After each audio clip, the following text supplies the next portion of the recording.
नमस्कार साथियों, स्वागत है आप सभी का एक बार फिर से A-Wi-Fi ऑनलाइन क्लासेस में। तो एसएससी जीडी 2024 के लिए जो आपके प्रैक्टिस सेट चलाए जा रहे हैं उनको आगे बढ़ाते हैं। आज ये हमारा प्रैक्टिस सेट नंबर 7 है हिंदी का। याद रखना, अब तक हमने 6 प्रैक्टिस सेट कंप्लीट कर लिए। यदि उनको नहीं देखा है जाके चैनल पे इस पे जाके जरूर देख लेना। एक एक क्वेश्चन आपकी रोजाना कराया जाता है। 20 क्वेश्चन होते हैं रोजाना। हिंदी हिंदी टेस्ट के रूप में प्रीवियस ईयर एग्जाम आपसे पूछे क्वेश्चन है। अपना लेवल आप देखें कि आपको इसी प्रकार क्वेश्चन पेपर यदि आपको आ जाए तो आप कितने क्वेश्चन आप सही कर पाओगे, क्योंकि आपका यही पैटर्न पर सेम पैटर्न पर क्वेश्चन आपसे पूछे जाएंगे कि आपको जितने भी शिफ्ट मैंने कराई हैं उन सभी के अंदर आपको इसी प्रकार के क्वेश्चन आपको देखने को मिलेंगे। ये हमारा शिफ्ट नंबर 2 तारीख को, यानी जो 2 तारीख को 2 फरवरी को जो आपका एग्जाम हुआ था 2023 को शिफ्ट नंबर आपका है, ये देख लेना, चेक कर लेना, ओरिजिनल पेपर है। शिफ्ट नंबर आपका तीसरा जो 2:30 से 3:30 के बीच में आपका एग्जाम होता है ना, उसके लिए कराया गया है, जिसमें आपके लिए याद रखेंगे। देखिए आपके 20 क्वेश्चन पूछे जाते हैं। प्रत्येक क्वेश्चन आपका 2 नंबर का होता है। 40 नंबर आपको पक्के करने हैं, तो आपको रोजाना इसमें जुड़ा करें। आपकी जीके की क्लास आपकी सुबह होगी है 10:30 बजे। उससे पहले 8:30 बजे आपको देखिए क्लास का टाइमिंग होता है। 8:30 बजे आपकी सुबह AM पर रीजनिंग की होती है, और आपकी 10:30 पर होती है आपकी जीके की क्लास AM पर। जीके की क्लास याद रखना। रीजनिंग के अंदर आपके लिए 18 से 20 क्वेश्चन रोजाना कराए जाते हैं याद रखना। और आपकी 4 PM पर आपकी होती है हिंदी की, याद रखना है। रोजाना सभी क्लासों को देखा करें। ये आपका टाइम टेबल है, रोजाना आपकी क्लासें रेगुलर होती हैं। चलिए पहला क्वेश्चन आंसर करना है सभी को। सभी अपना स्कोर अंत में जरूर लिखा करें कि आप कितने क्वेश्चन सही कर पा रहे हैं, साथ ही साथ आंसर भी देते रहे। पहला क्वेश्चन है, प्रत्येक व्यक्ति को स्वयं आत्मनिर्भर होना चाहिए। ये आपका उपरोक्त वाक्य का शुद्ध रूप आपको लिखना है कि प्रत्येक व्यक्ति को क्या होना चाहिए, आत्मनिर्भर होना चाहिए। इसका सही शुद्ध वाक्य क्या होगा?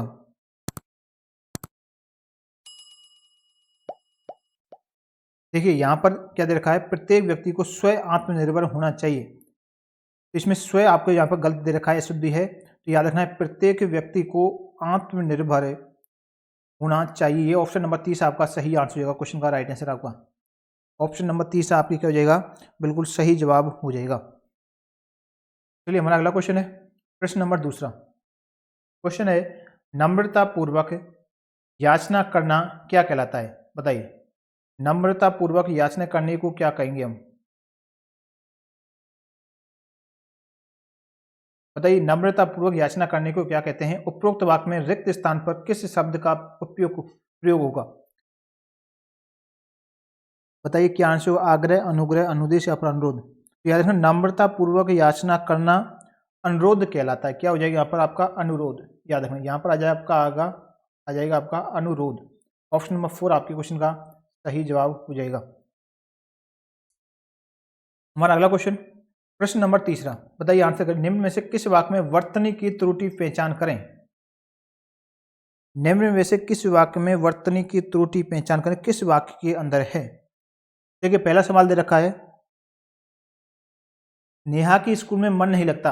देखिए त्रुटि आपको यहीं से दिख रही है, नेहा की स्कूल में मन नहीं लगता। वेद का आपसे ये वाक्य इसमें दे रखा है, नेहा की स्कूल में मन नहीं लगता, या होता नेहा का स्कूल में मन नहीं लगता। ये ऑप्शन नंबर फर्स्ट ही आपका सही हो जाएगा। देखिए सुजाता मनोहर के गांव से है, रमेश बाजार से सब्जी लाया, महेंद्र बड़े जमींदार का बेटा, ये तीनों आपके याद है वर्तनी में सही है।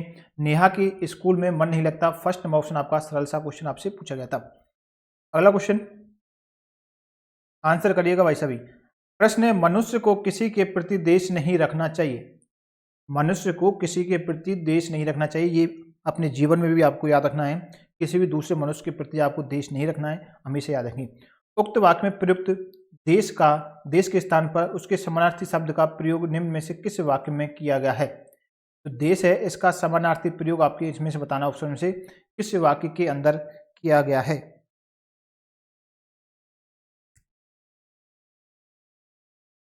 देखिए समानार्थी शब्द आपसे पूछा गया, याद रखें समानार्थी शब्द। मनुष्य को किसी के प्रति ममता नहीं रखनी चाहिए, इसमें तो आपका नहीं। मनुष्य को किसी के प्रति ममता नहीं रखनी, ये तो आपका गलत हो जाएगा, इसमें देश का समानार्थी नहीं है। मनुष्य को किसी के प्रति ईर्ष्या नहीं रखनी चाहिए। देखिए यहाँ पर ये आपका प्रयोग किया गया है, बिल्कुल आपका सही है। सेकंड नंबर ऑप्शन आपका सही होगा। मनुष्य के प्रति क्रोध नहीं रखना चाहिए, ये क्रोध आपका नहीं होगा इसमें। मनुष्य के प्रति प्रतिशोध नहीं। सवाल में बोला मनुष्य को किसी के प्रति देश नहीं रखना, देश का समानार्थी क्या हो जाएगा? ईर्ष्या। ये ऑप्शन नंबर आपका सेकंड आपका सही होगा, ईर्ष्या। Option number second correct answer होगा, याद रखना। चलिए हमारा अगला क्वेश्चन, प्रश्न नंबर 5। आंसर करिए। निम्न शब्दों में से आश्रम का पर्याय शब्द बताइए। आश्रम का जो पर्यायवाची शब्द है वह आपको बताना है। बताइए आश्रम का पर्यायवाची शब्द क्या होगा? साकेत, थान, अखाड़ा या फिर निवास? सभी आंसर करिएगा भाई। जो नए जुड़े चैनल को सब्सक्राइब कर लेना, सेशन को शेयर करें, वीडियो को लाइक करें। आपकी रोजाना क्लास होती है एसएससी जीडी के लिए। निम्न शब्दों में आश्रम का पर्याय शब्द क्या हो जाएगा? आश्रय का होता है थान। क्या आ जाएगा यहाँ पर? थान आ जाएगा। ऑप्शन नंबर सेकंड आपका सही आंसर होगा, याद रखेंगे। चलिए अगला क्वेश्चन, नेक्स्ट क्वेश्चन। आज शीतल पवन बह रही है, ये आपसे पूछा गया। आज जो शीतल पवन है वह बह रही है। उपरोक्त वाक्य में रेखांकित शब्द के उचित पर्यायवाची शब्द का चयन करना है। जो पवन है आपका दे रखा पवन, इसका आपको पर्यायवाची शब्द आपको बताना है। ये रेखांकित शब्द है अनिल, अनल, छंदा या फिर बतासा। पवन का पर्यायवाची क्या हो जाएगा? अनिल। पवन का क्या हो जाएगा आपको पर्यायवाची? अनिल, याद रखना है। ऑप्शन नंबर फर्स्ट में दे रखा है, करेक्ट आंसर होगा ऑप्शन नंबर फर्स्ट। अगला क्वेश्चन, प्रश्न नंबर 7। जिससे किसी कार्य के करने का बोध होता है उसे क्या कहते हैं? बताएं। जिससे किसी भी कार्य के करने का बोध होता है उसे हम क्या कहेंगे? फर्स्ट है संज्ञा, विशेषण, सर्वनाम या फिर आपका क्रिया। तो राइट आंसर क्या जाएगा? जिससे किसी कार्य के करने का बोध होता है उसे हम कहते हैं क्रिया। क्या कहेंगे? उसे क्रिया कहा जाता है। क्रिया कहते हैं कार्य के करने का बोध हो किसी भी कार्य का। फोर्थ नंबर ऑप्शन आपका सही होगा। अगला क्वेश्चन, निम्न वाक्यांश के लिए एक शब्द क्या होगा बताना है। एक शब्द बताना है। जिसके शेखर पर चंद्र हो। जिसके शेखर पर चंद्र हो। ऑप्शन है चंद्रकांत, चंद्ररेखा, तीसरा है चंद्रशेखर, फोर्थ है चंद्रपाणी। तो आंसर क्या जाएगा? जिसके शेखर पर चंद्र हो, क्या जाएगा आपका? इस पर आपका एक शब्द हो जाएगा चंद्रशेखर। क्या जाएगा आपका? चंद्रशेखर, याद रखना है। कौन सा ऑप्शन सही हो जाएगा? तीसरा नंबर ऑप्शन आपका चंद्रशेखर आपका करेक्ट आंसर होगा। सभी याद रखेंगे भाई। तो हमारा अगला क्वेश्चन, प्रश्न नंबर 9। जो निगाह से परे हो, आप बताना है जो निगाह से परे हो। इस वाक्यांश के लिए सार्थक शब्द चुनिए। जो आपका निगाह से परे हो, इसके लिए सार्थक शब्द क्या होगा? दृष्टिक्षेप, परोक्ष, प्रत्यागत या फिर प्रत्यक्ष? राइट आंसर करिएगा सभी। तो याद रखना, जो निगाह से परे हो उसे क्या कहते हैं? परोक्ष कहा जाता है। ऑप्शन नंबर सेकंड आपका सही होगा, परोक्ष कहेंगे उसे। हमारा अगला क्वेश्चन, प्रश्न नंबर 10वां। दिए गए वाक्य के रेखांकित शब्द को सर्वोचित विकल्प से प्रतिस्थापित करना है। जो इसमें अभिवादन दे रखा है, इसका सर्वोचित जो विकल्प है उससे आपको इसे प्रतिस्थापित करना है। बारात का अभिवादन 8 मई तक से किया गया। बताइए, सवाल में बोला है बारात का जो अभिवादन है वह आत्मीयता से किया गया। तो इसका जो अभिवादन दे रखा है, इस जगह पर सर्वोचित विकल्प कौन सा होगा? स्वागत, अपमान, अभिनंदन या फिर आपके सम्मान? बताइए आंसर क्या होगा क्वेश्चन का। सर्वोच्च जो शब्द है आना चाहिए स्वागत। सही क्या हो जाएगा? बारात का, यानी कि यहाँ पर क्या जाएगा? स्वागत आत्मीयता से किया जाना चाहिए। फर्स्ट नंबर ऑप्शन आपका सही आंसर हो जाएगा। अगला क्वेश्चन है प्रश्न नंबर 11। निम्नलिखित विकल्पों में से कौन सा एक वाक्य मूल क्रिया विशेषण से संबंध नहीं रखता? आप बताएं वह कौन सा वाक्य है। एक वाक्य है जो आपके मूल क्रिया विशेषण से संबंध नहीं रखता है। सही आंसर करिएगा। याद रखना, आपसे पूछा गया मूल क्रिया विशेषण, इस पर गौर देना। देखिए, तुम ठीक कह रहे हो, यह आपका गलत हो जाएगा। इसमें मूल क्रिया विशेषण का प्रयोग नहीं किया गया है कि तुम ठीक कह रहे हो। देखिए अगला दे रखा है सीता खेलती कूदती रहती है, यानी कि आपकी सीता क्या है? खेलती कूदती रहती है। इसमें मूल क्रिया का उसमें प्रयोग, क्रिया विशेषण का उपयोग किया गया है। सेकंड नंबर ऑप्शन आपका सही हो जाएगा। वह अचानक आ गया, कौन आ गया? नगर यहाँ से दूर है, दूर पड़ता है। सेकंड नंबर ऑप्शन आपका सही आंसर हो जाएगा क्वेश्चन का। अगला क्वेश्चन, नेक्स्ट क्वेश्चन 12वां। उसकी महिला भी उसके साथ आई है। ये आपका रेखांकित शब्द दे रखा है महिला। ये महिला जो है आपका क्या है? रेखांकित शब्द दे रखा है। उसकी महिला भी उसके साथ आई है। इस वाक्य में रेखांकित शब्द के स्थान पर सर्वोपयुक्त शब्द इनमें से कौन सा होगा? महिला की जगह क्या आना चाहिए? पत्नी, स्त्री, मित्र या फिर साथी? तो क्या आना चाहिए? उसकी महिला उसके साथ आई है, यानी कि उसकी किसकी क्या लगेगी? पत्नी। क्या हो जाएगा? पत्नी, यानी कि उसकी पत्नी उसके साथ आई है। फर्स्ट नंबर ऑप्शन आपका सही हो जाएगा। देखिए काफी सरल क्वेश्चन पूछा जाता है। हिंदी इतनी डिफिकल्ट नहीं पूछी जाती है। 20 क्वेश्चनों में से आप 18 क्वेश्चन आसानी से सॉल्व कर लोगे। अगला क्वेश्चन, चलिए हमारा नेक्स्ट क्वेश्चन है प्रश्न नंबर 13। प्रश्न नीचे दिए गए मुहावरे में रेखांकित अंश के स्थान पर सबसे उपयुक्त विकल्प कौन सा होगा, आपको बताना है। मुहावरे के जो रेखांकित शब्द रखा तिल का पाड़ करना, ये पहाड़ की जगह पर कौन सा शब्द होगा उपयुक्त शब्द मुहावरे में। चलिए आंसर करिएगा। तिल का पाड़ क्या होता है, तिल का पाड़ बताइए। तो तिल का पाड़ यानी कि तिल का ताड़, यहाँ पर क्या जाएगा, तिल का क्या जाएगा, ताड़ आ जाएगा, पहाड़ की जगह पे आते हैं। तिल का ताड़ करना, ऑप्शन नंबर 4 आपका सही आंसर हो जाएगा।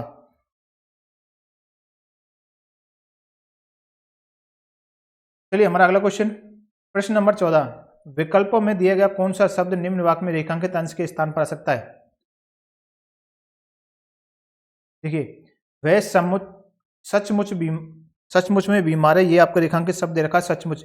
इसकी जगह पर आपको रेखांकित अंश के स्थान पर कौन सा वाक्य में कौन सा शब्द आएगा, वाकई, सत्य, झूठ या फिर सच।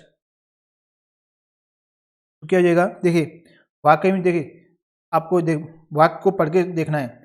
वह वाकई में बीमार है, वह सत्य में बीमार है, ये नहीं होगा। वह झूठ में बीमार है, तो वह सच में बीमार है, ये बिल्कुल आपका सही होगा। क्या है, वह सच में बीमार है कि उसे बुखार आ रहा है, क्या आ रहा है, कोई बीमारी हो रही है, तो वह सच में क्या है, बीमार है। 4 नंबर ऑप्शन आपका सही आंसर हो जाएगा। अगला क्वेश्चन देखिए, प्रश्न निम्नलिखित विकल्पों में से तलवार की धार पर चलना मुहावरे का अर्थ क्या होगा। आपको बताएं, जो तलवार की धार है इस पर चलने का मुहावरे का अर्थ क्या होता है। तलवार की धार पर चलना यानी कि धार पर चलना यानी कि अनावश्यक सलाह देना, बिल्कुल गलत होगा। तलवार की धार पर चलना ये नहीं होगा। ताकतवर होना, यह भी आपका गलत है। जोखिम भरा काम करना यानी कि तलवार की धार पर चल रहा है तो क्या होगा, जोखिम भरे जो कार्य होते हैं उन्हें करने का प्रयास करना, काम करना। ऑप्शन नंबर 30 आपका सही आंसर हो जाएगा। क्वेश्चन का आंसर याद रखिए, 30 नंबर ऑप्शन आपका सही होगा। चलिए हमारा नेक्स्ट क्वेश्चन अब आपके आ जाते हैं कंप्रीहेंशन यानी कि आपको गद्यांश। आपका ये आ गया गद्यांश, याद रखना है, इसको आपको सोल्व करना है। काफ़ी सरल गद्यांश होते हैं, सभी को याद रखना है। देखिए, ये गद्यांश दे रखा है, इसमें आपके खाली स्थान दे रखे हैं, इनको आपको भरना होगा। आपके ऑप्शन दे रखे हैं इनमें से। देखिए 5 आपके क्वेश्चन आते हैं गद्यांश के। 5 क्वेश्चन तो ये मानो आपके लिए तोहफा है। गद्यांश के अंदर ये 5 क्वेश्चन होते हैं ना, आपके लिए तोहफा है। यदि आपने इनकी प्रैक्टिस अच्छे से कर ली, जितना आप प्रैक्टिस करोगे गद्यांश का, उतनी जल्दी आप इनको पकड़ बनाओगे इस पर। इसीलिए मैं आपको जो प्रीवियस ईयर कोई क्वेश्चन पेपर है इसीलिए लेके आता हूँ कि आपकी प्रैक्टिस हो। आप जितना गद्यांश करोगे, इन्हीं से आपके मैक्सिमम चांस होते हैं क्वेश्चन फंसने का। देखिए पहला दे रखा है, सबसे पहले दिया, देखिए मनुष्य विवेकशील है। क्या है विवेकशील, प्राणी, आविष्कार, असाध्य या फिर मानव। मनुष्य विवेकशील प्राणी है, यहाँ पर क्या जाएगा आपका प्राणी। देखिए यहाँ पर आविष्कार नहीं होगा, असाध्य नहीं होगा, मानव भी आ सकता है। मनुष्य विवेकशील मानव है, ये इतना अच्छा नहीं लगेगा आपके प्राणी, इसमें इतना फिट बैठेगा कि मनुष्य विवेकशील प्राणी है, आम भाषा में बोले तो बिल्कुल आपका सुनने में अच्छा लगेगा। फर्स्ट नंबर ऑप्शन आपका सही हो जाएगा। अगला नेक्स्ट कंप्रीहेंशन को अगले बार बढ़ते हैं। अगला है, देखिए सब कुछ जानने और समझने की, आगे आपको खाली स्थान दे रखा है, सब कुछ जानने और समझने की क्या है, उससे विद्वान है। सब कुछ जानने और समझने की मशीन, गलत होगा। गुंजाइश है क्या, नहीं होगा। घड़िया है, नहीं है। इच्छा, सब कुछ जानने और समझने की क्या है, उसमें इच्छा है, याद रखना। यहाँ पर क्या जाएगा आपका इच्छा जाएगा। Second number, 4th number option आपका सही आंसर हो जाएगा। चलिए नेक्स्ट क्वेश्चन बढ़े। अगला क्वेश्चन प्रश्न है, उससे विद्वान है, विशेष ज्ञान रूप विज्ञान उसकी इसी वृत्ति का परिणाम है। यहाँ पर बताइए क्या होगा। रोग, शांत, जिज्ञासा, विचित्र। देखिए विशेष ज्ञान रूप विज्ञान उसकी इसी क्या जिज्ञासा वृत्ति का परिणाम है। क्या हो जाएगा यहाँ पर जिज्ञासा। यहाँ पर क्या जाएगा आपका, याद रखना जिज्ञासा आपका यहाँ पर जिज्ञासा वृत्ति का परिणाम है।